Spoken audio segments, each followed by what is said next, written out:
আমরা জানি যে মুখের কথা এবং ধনুকের তীর দুটোই কিন্তু একই রকম, মানে দুটোই যদি বেরিয়ে যায় ওটাকে ফেরানো যায় না। তো সুতরাং কথা যখন বলা হবে তখন কথা বলার সময় আমাদের অন্যের টের পাওয়ার আগে ঢের ভেবে নেওয়া উচিত এর জের কোন দিকে যাবে, কিন্তু সেটা আমরা অনেকেই ভাবি না।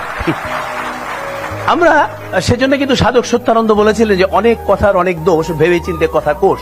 কিন্তু আমরা কিন্তু ভেবে চিন্তে কথা অনেকেই বলি না। আমরা বলি কথাই চিরে ভেজে না, কিন্তু কথাই কিন্তু চিরে না ভেজলেও মানুষ ভেজে। বিশেষ করে যারা ভালো মানুষ সেজে মানুষ ভেজে খান, তাদের লেজে গোবরে, তাদের তেজে লেজে গোবরে অবস্থা কিন্তু হয়ে যায়।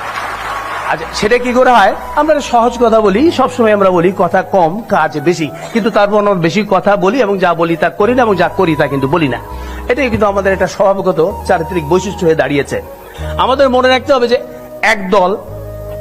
একদল অসৎ লোকের চাইতে একজন সৎ লোক অনেক বড়, একদল অযোগ্য লোকের চাইতে একজন যোগ্য লোক অনেক বড়, একদল অলস লোকের চাইতে একজন কর্মঠ লোক কিন্তু অনেক বড়।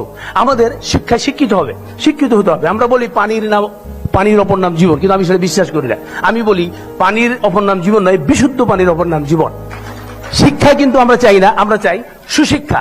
আমরা চাই, বলে না যে আমরা ইচ্ছাটা কিন্তু উপায় হয়, ইচ্ছা থাকলে হবে না, সেটা থাকতে হবে সদ ইচ্ছা। চিন্তা থাকতে হবে, সেটা হবে সুচিন্তা। বুদ্ধি থাকতে হবে, সেটা হবে সুবুদ্ধি। এর সমন্বয় করে সততার সাথে যদি আমরা এগিয়ে যাই, তাহলে কিন্তু আমরা আমাদের অভিষ্ট লক্ষ্যে চলে যেতে পারবো। আমরা বলি 10 মিলে করি কাজ, হারি জিতি নাহি লাজ। আমরা কি কাজ করি? সবাইকে শুভ কাজ করি? সবাই শুভ কাজ করি না। সুতরাং আমাদের সতর্কতার সঙ্গে আমাদের শুভ কাজ করতে হবে এবং অভিষ্ট লক্ষ্যের দিকে এগিয়ে যেতে হবে সততার সঙ্গে, নির্মোহ থেকে। এবং তা পারবে আমাদের এই যুব সমাজ, যারা আমাদের অহংকার। ধন্যবাদ আপনাদের সবাইকে।